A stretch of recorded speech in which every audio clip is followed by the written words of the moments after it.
Hello hi everyone, I hope you all are doing good.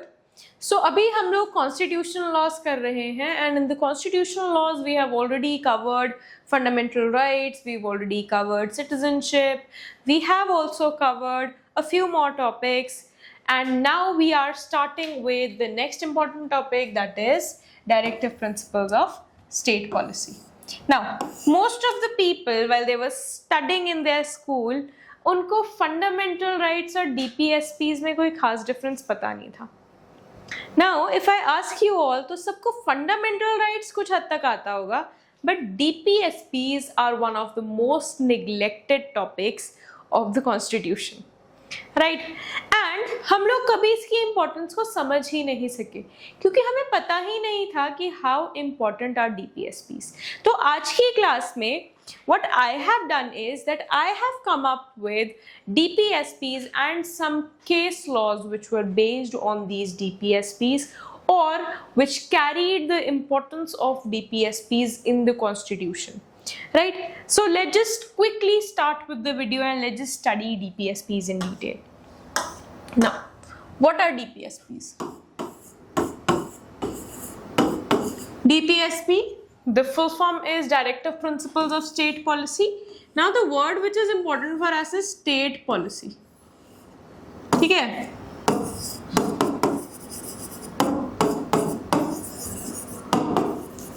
And इससे बहुत clearly हमें समझ आ जाता है it has something to do with the state and not the citizens, right? Or not with the people or the individuals. तो यहाँ पे हम बात कर रहे हैं state की. Right? Ab. Another important word for us is directive principles.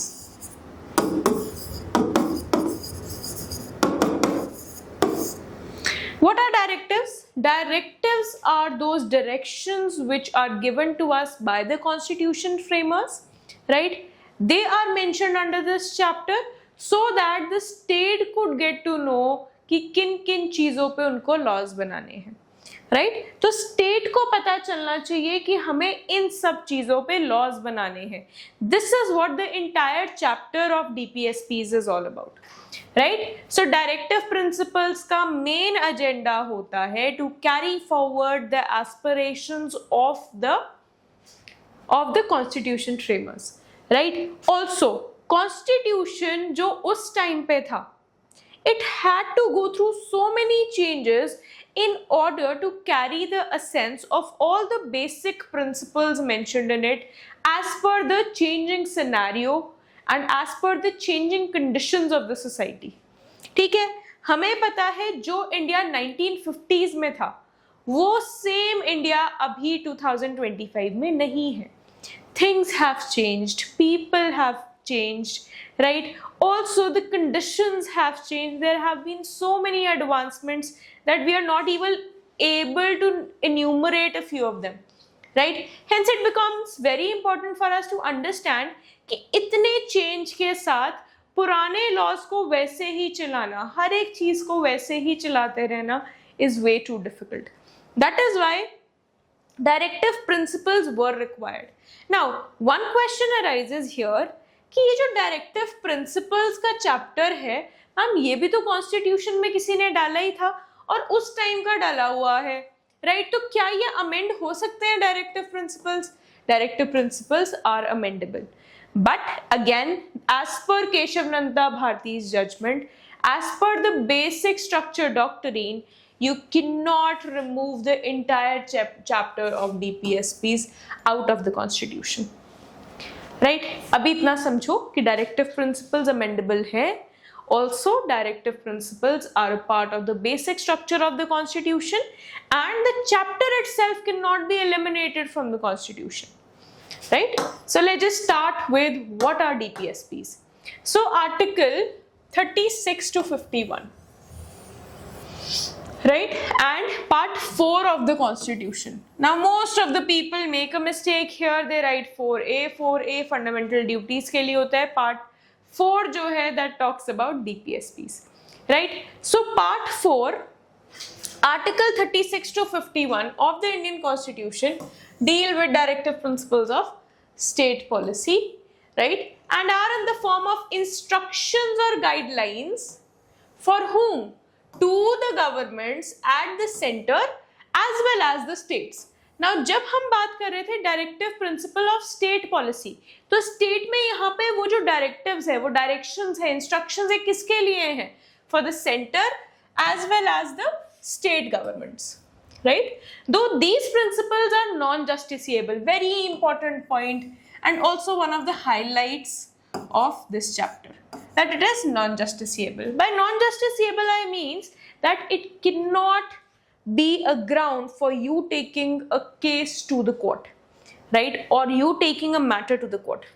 अब ज़्यादातर स्टूडेंट्स मुझे कहेंगे कि मैम अगर कोर्ट में ही नहीं जा सकते, अगर कोई डीपीएसपीज जो है वो इन्फ्रिंज हो रही है, तो हम कोर्ट में ही नहीं जा सकते, तो इनको पढ़ने की क्या जरूरत है, इतने इंपॉर्टेंट क्यों है? आई अंडरस्टैंड कि हर एक चीज जस्टिसिएबल नहीं है, but still it holds some or the other importance, right? हम डीपीएसपीज पढ़ेंगे, उसमें आपको समझ आएगी कि कैसे, what all were the judgements, how do DPSPs actually leave an impact on the people and on the policies of the government. ठीक है, चलो, so they are non-justiciable in nature. यहाँ पे कट कर देना, ठीक है?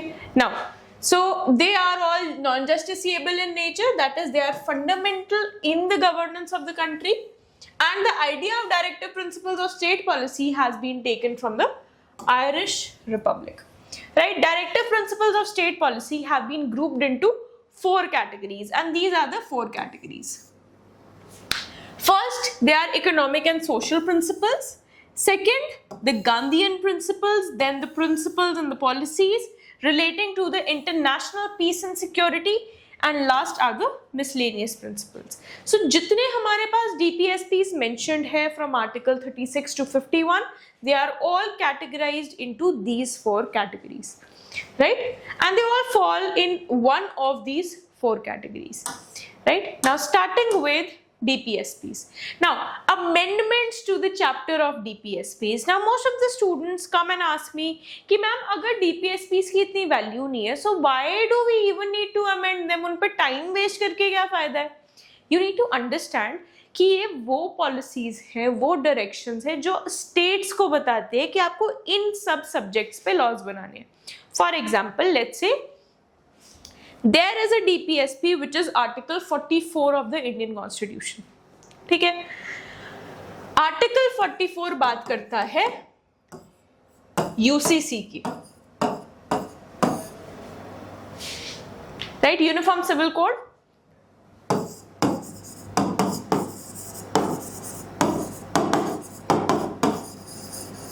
Now we all know कि इंडिया में एक ही जैसा क्रिमिनल लॉ है, but civil laws change as per the religion, as per the religious practices of the people, right?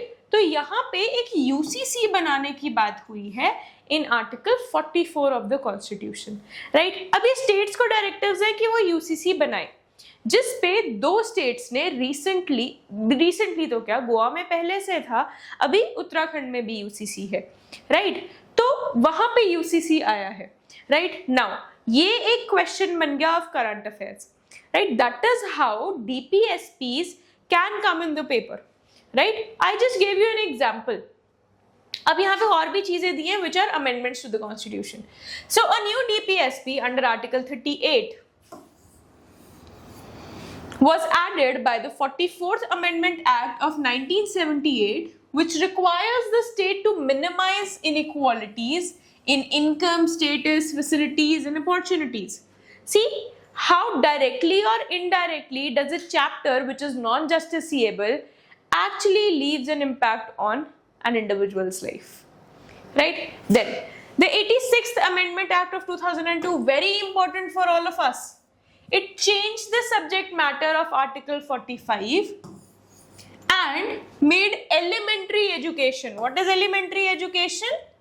Education given to children from the age group of 6 to 14 years, right?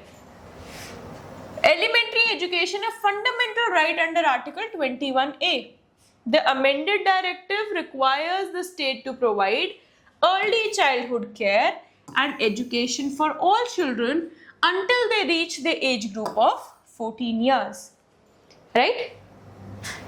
Next we have is something known as Article 43B, which was added by the 97th Amendment Act of 2011, and it relates to cooperative societies. It requires the state to promote voluntary formation, autonomous functioning, democratic control and professional management of cooperative societies. Cooperative societies जैसे आनंदा हो गया, जैसे milk cooperatives होते हैं, right? They are all known as cooperative societies. So again, the states are directed that they should govern themselves autonomously, right? There should be a voluntary formation, and states have to take care of all these things under Article 43B. Then the Indian Constitution under Article 37 makes it clear that DPSPs are fundamental in the governance of the country, and it shall be the duty of the states to apply these principles in making laws. तो laws को बनाना आपके दिमाग में all of a sudden नहीं आएगा कि ओह इस चीज पे law बनाना है. So you should have something in hand जो आपको एक आइडिया दे कि इस चीज पे आगे हमें काम करना है. So in the similar manner, these directives helps the state in making laws on such topics or such issues which actually need their time and importance and their understanding, right? Now moving ahead with the landmark case laws. अब सबसे पहला case जो हमारे पास है that is Champak Dorai Rajan case, and it is a case law dated back to 1951. What happened in this case law? Supreme Court ruled that in any case of conflict between fundamental rights and DPSPs of the Indian Constitution, the provisions of the former would prevail. Former का मतलब यहाँ पे fundamental rights will prevail. Right? DPSPs were regarded as a subsidiary of fundamental rights. Supreme Court also ruled that Parliament can amend fundamental rights through a Constitutional Amendment Act to implement the DPSPs. Right? Now, Parliament made the First Amendment Act of 1951, the Fourth Amendment Act, and the 17th Amendment Act to implement some of the directives. Right?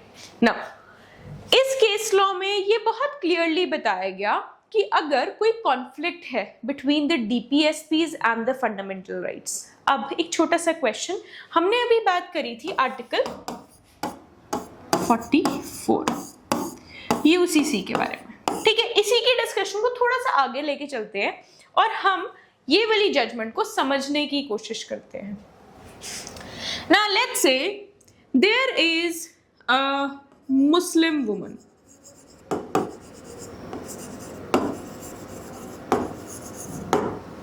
right? In Muslims there is no concept of maintenance. ठीक है, Muslims में कोई concept नहीं था of maintaining their wives, and they maintain their wives or give money to their wives after divorce only for a period of 3 months. That is the iddat period.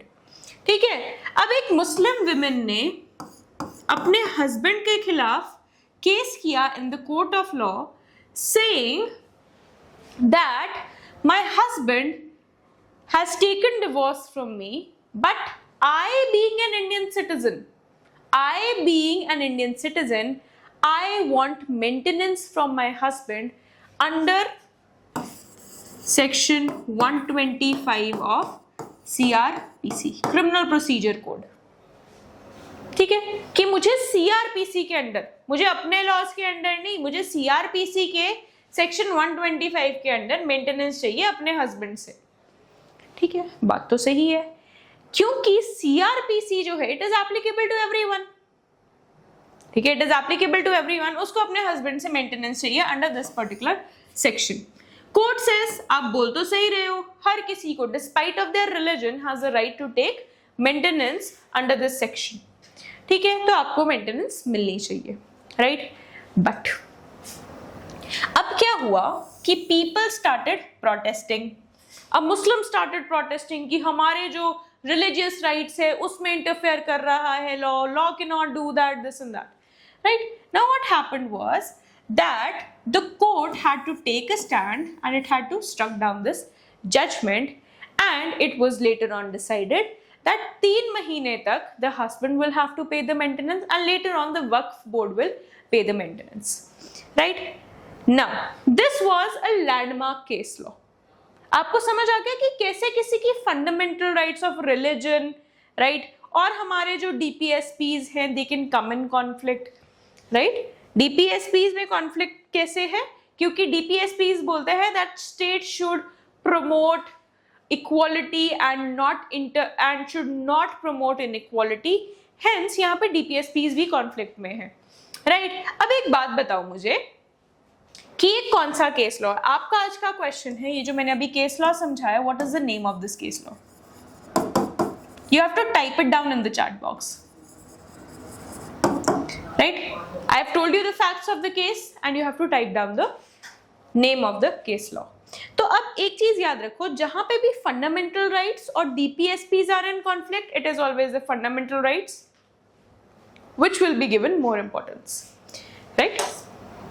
Now, next case that we have is Golaknath's case. Now, what is Golaknath's case? The Supreme Court ruled that Parliament cannot amend fundamental rights to implement directive principles of state policy. अब यहाँ पे एक बिल्कुल ही different stand आ गया कि just because you need to implement DPSPs, you cannot amend the fundamental rights. Parliament enacted the 24th Amendment Act of 1971 and the 25th Amendment Act of 1971, declaring that it has the power to abridge, to take away any of the fundamental rights by enacting Constitutional Amendment Acts. 25th Amendment Act inserted a new Article 31C containing 2 provisions. No law which seeks to implement the socialistic directive principle specified in Article 39B, Clause 22 and C23 shall be void on the ground of contravention of the fundamental right conferred by Article 14. ठीक है? अब next Article 19 Assembly, Movement, etc. or Article 31 Right to Property. And no law containing a declaration for giving effect to such policy shall be questioned in any court on the ground that it does not give effect to such a policy. Right? So यहाँ पे ये clearly कह दिया कि कोई भी law which is in contravention to the fundamental rights can be declared void. ठीक है? तो ये बिल्कुल ही opposite कोई चीज बोल दी इन्होंने यहाँ पे. Now came the case of Keshav Nanda Bharti. Keshav Nanda Bharti के केस में क्या डिसाइड हुआ? Supreme court ruled out the second provision of the article 31C added by the 25th Amendment Act of Golaknath case of 1967, and it termed the provision unconstitutional. However, it held that the first provision of Article 31C constitutional and valid. तो इसमें से जो first provision था वो constitutionally valid था. Why? Because it involved a fundamental right. Whereas the other one, it was declared unconstitutional, right? Which was added by an amendment act, was declared unconstitutional. Through the 42nd Amendment Act, Parliament extended the scope of the first provision of Article 31C. It accorded the position of legal primacy and supremacy to the directive principles over the fundamental rights conferred by Article 14, 19 and 31. Again, Keshav Nanda Bharti again said कि नहीं भाई DPSPs तो हमारे लिए बहुत important है, and even more important than the fundamental rights which are conferred under Article 14, 19 and 31. Then came the case of Manerva Mills. Manerva Mills के case में क्या हुआ? That the Supreme Court held that the extension of Article 31C made by 42nd Amendment Act unconstitutional and invalid. It made DPSP subordinate to the fundamental rights. Supreme Court also held that the Indian Constitution is found on the bedrock of balance between the fundamental rights and DPSPs. अब इस case में supreme court ने decide किया that fundamental rights and DPSPs are the core of the Constitution, right, of social revolution. Then the harmony and balance, doctrine of harmony was established here, and harmony and balance between the DPSPs and the fundamental rights is an essential feature of the structure of the constitution. Otherwise, the lawmakers won't be able to frame laws which are good for everyone, which are good for the society, because they have to take into consideration the fundamental rights of the individuals as well. Right? Now, the goals set out by the DPSPs have to be achieved without the abrogation of the means provided by fundamental rights. So, this is what was finally decided, that there has to be harmony between the principles of DPSP and the fundamental rights, and only then can we decide that what should be done further. Now, Article 44 of the Constitution. See, this is the case law which I was talking about. Section 125 of the Criminal Code, CRPC, right? And the case name is Shah Bano Begum's case, right? In this case, the same facts were there जो मैंने UCC से related आपसे बात करी. Right? Article 44 corresponds with the directive principles of state policy, stating that state shall endeavor to provide for its citizens a uniform civil code throughout the territory of India. And ये जो case law मैंने अभी ऊपर discuss करा, that is what is stated here. Right? Now, facts of the case. Under the Muslim personal laws, maintenance was to be paid only till the period of Iddat, that is 3 lunar months, roughly 90 days, right? Section 125 of CRPC, on the other hand, applied to all the citizens, irrespective of their religion and their caste, provided for maintenance for the wife. And the impact was that after this historic decision, nationwide discussions, meetings and agitations were held. And the then government, under pressure, passed the Muslim Women's Right to Protection Act, that is the MWA, in 1986, which made Section 125 of CRPC inapplicable to the Muslim women. So this is what was finally decided, because we had to take into consideration the fundamental rights of religion of the Muslim people, right? That is how a balance of fundamental rights and DPSPs was taken into consideration. Now, there was another case of Daniel Latifi. Now, what happened in this case law? Muslim Women's Act was challenged on the ground that it violated the right to equality. Under Article 14 and 15, as well as the right to life under Article 21, the Supreme Court, while holding the law as constitutional, harmonized it with Section 124 or 25 of CRPC and held that the amount received by a wife during Iddat period should be large enough to maintain her during Iddat as well as provide for her future. Thus, under the law of the land and divorce, Muslim women is entitled to the provision of maintenance for a lifetime or until she is remarried. So Daniel Latifi ka case कहता, you are saying that we are protecting the women, but what about their individual rights, which are mentioned under Article 14 and 15, that is right to equality and right against discrimination.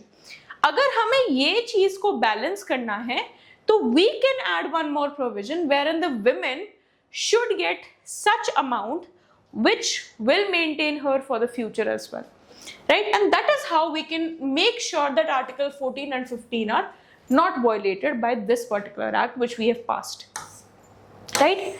And then there was another case law which was Sarla Mudgal's case, right? Now, in Sarla Mudgal's case, the question was whether a Hindu husband married under the Hindu law by embracing Islam can solemnize a second marriage. Usually ये हो जाता है कि Hindus में there is the concept of monogamy, right, wherein only one marriage is allowed, but in Muslims polygamy is a concept, right? So if if a Hindu wants to get remarried, he either has to divorce his first wife, or what people usually do is they convert to Islam and then marry the other woman. So now the court held that the Hindu marriage solemnized under the Hindu law can only be dissolved on any of the grounds specified in the Hindu Marriage Act of 1955. Conversion to Islam and marrying again would not by itself dissolve the Hindu marriage under the act, and thus a second marriage solemnized after converting to Islam would be an offense under section 494 of the Indian Penal Code. अगर ऐसा कोई करेगा तो Indian Penal Code के section 494 के अंदर he can be penalized, right? Then we have one more case, which is John Velathaman case, when what happened was, in this case, a priest from Kerala challenged the constitutional validity of section 118 of the Indian Succession Act, which is applicable for non-Hindus in India. Right? Mr. Velathaman contended that section 118 of the act was discriminatory against Christians as it imposes reasonable restriction on their donation for property for religious and charitable purposes by will. The bench struck down the section as it was unconstitutional and it infringed the fundamental rights which the Christians also held as the citizens of India. Right? So this is how various case laws have evolved, which have told us that both the DPSPs as well as the fundamental rights have to be taken into consideration while deciding any case law relating to the fundamental rights and the DPSPs. Right? So with this, we've come to the end of the chapter, and I hope you have already understood the chapter. If there is any doubt, please comment down in the comment section below, and I'll reach out to you guys. So with this, I'll end the class here, and I'll see you in the next class. Thank you.